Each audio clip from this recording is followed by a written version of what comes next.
안녕하세요. 수원 김기록치과 대표원장입니다. 여러분 반갑습니다.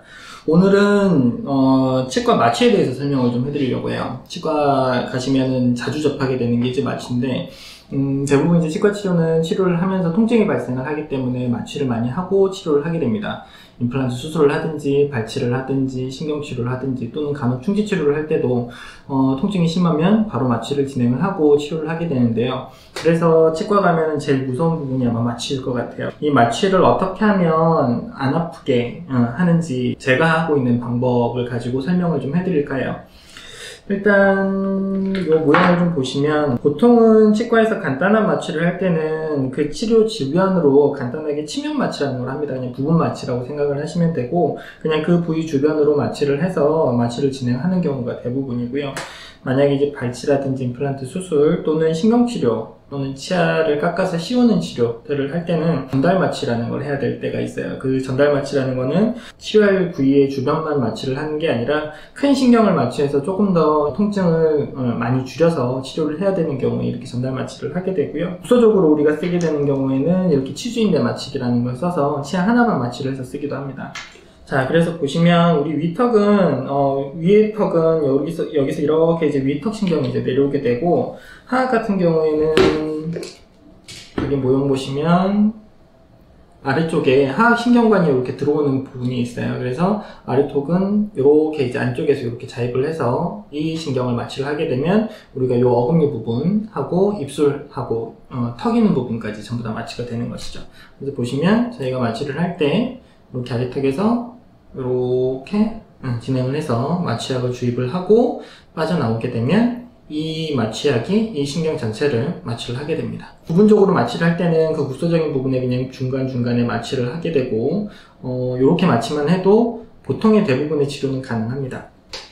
치아 하나를 꼭 씹어서 마취를 해야 될 때가 있어요. 전체 마취가 잘 안 된다든지 아니면은 만약에 식사 시간이 가까워서 치아 하나만 빨리 치료를 해야 되는 경우에 전체 마취를 진행하게 되면 혀라든지 아니면은 입술, 치아까지 다 마취가 되기 때문에 식사를 2-3시간 정도 미뤄야 되는 경우가 대부분입니다. 그래서 이렇게 불편한 경우에는 치아에 체주인대라고 해서 치아하고 잇몸 사이에 아주 가느다란 바늘이 보일지 모르겠지만 이렇게 이제 작고 가느다란 바늘이 있는 요 마취기를 가지고 이 치아와 체주인대, 그러니까 잇몸하고 치아하고 사이 부분에 뿌리 부분으로 마취약을 자입을 시켜주는 이런 체주인대 마취기도 있습니다. 그래서 이렇게 마취를 진행을 하고 치료를 하는 경우가 있다.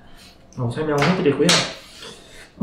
보통 이제 치과 가서 마취가 아파요 라고 말씀들을 많이 하세요. 그래서 마취를 되도록이면 안 아프도록 하는 방법을 오늘 좀 설명을 해드릴 텐데 저희가 보통 쓰는 방법은 마취 바늘이 들어가기 전에 이 도포 마취제를 점막에 바르게 되면 그 주변에 완벽하게 마취가 되는 건 아니고 표면만 가볍게 마취가 되기 때문에 주사침이 들어갈 때, 이런 주사침이 그 부분을 뚫고 들어갈 때 통증을 좀 완화시켜 줄 수 있습니다.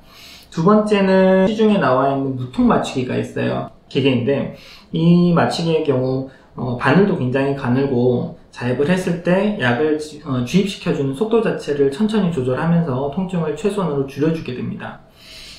기계가 꼭 없더라도 원장님들이 요 주사약 자체를 책에 나와 있는 바대로 하면은 1분에서 2분 정도 사이에 요 약을 주입을 하게 되면 마취약이 들어가는 속도가 천천히 들어가면서 마취약이 들어가면서 조직을 벌리게 되는 그 속도 자체가 천천히 벌어지게 되면서 통증이 좀 적게 발생을 하는 경우가 많습니다.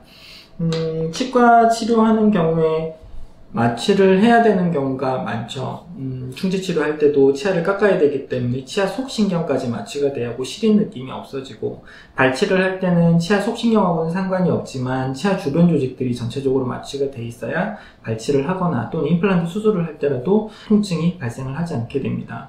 잇몸 치료를 할 때도 마찬가지죠. 치아 사이사이에 기구를 넣어서 치석을 제거하거나 염증을 제거할 때 이 기구들이 들어가게 되면 통증이 유발될 수 있는데, 그런 주변의 잇몸 부분들을 잘 마취를 하게 되면 통증이 줄어들 수 있습니다. 마취를 하는 방법이 이제 아까 제가 설명드린 여러 가지들이 있어서 복잡하게 생각하실 수 있지만 기본적으로 마취를 하기 전에 이런 도포 마취제, 마취약이 들어갈 때, 처음에 바늘이 들어갈 때 조금 덜 아프다. 두 번째는 마취를 할 때 마취약이 들어가는 속도가 조금 천천히 들어가면 통증이 좀 줄어들 수 있다. 그래서 혹시라도 치과에서 치료 받으시면서 마취가 너무 아팠다 라고 느껴지시면 마취약을 좀 천천히 넣어주세요 라고 의사 선생님한테 부탁을 드려도 괜찮을 것 같습니다. 오늘은 치과 마취에 대해서 설명을 해드렸어요. 어떤 마취들이 있는지, 그 다음에 어떻게 하면 조금 안 아프게 치료받을 수 있는지 이런 부분에 대해서 설명해드렸는데, 저희 치과는 지금 보시는 이 도포 마취제로 처음에 도포 마취를 진행을 하고, 무통 마취기로 기본 마취를 진행을 합니다. 주변에 이제 큰 신경들을 마취를 하기 전에 그 부분에 마취약이 들어가기 전에 무통 마취기로 주변을 충분히 마취를 시켜놓고, 만약에 치료가 들어가기 전에 이제 제가 마지막으로 이렇게 주사기를 가지고 그 부분에 직접적으로 마취를 해서 치료를 진행하게 됩니다. 3단계 정도로 마취를 진행하기 때문에 대부분은 통증을 크게 느끼지 않으시고 치료를 받고, 저희가 예전에 이제 치과 공포 극복 프로젝트라고 해서 최소한으로 통증을 줄여드리기 위해서 노력을 해봤었는데 효과가 굉장히 좋았던 것 같아요. 치과 공포라는 게 대부분 마취에서 오기 때문에 이 마취만 아프지 않아도 대부분 치과 치료를 쉽고 편하게 받을 수 있는 것 같습니다. 저희 병원 오시면 이렇게 3단계로 충분히 마취를 진행하고 치료를 해드리고 있으니 믿고 편안하게 진료 받으시면 되겠습니다. 오늘 영상 좋으셨다면 좋아요, 구독 부탁드리고 모두 안 아프게 치과 치료 받으시기 바랍니다. 감사합니다.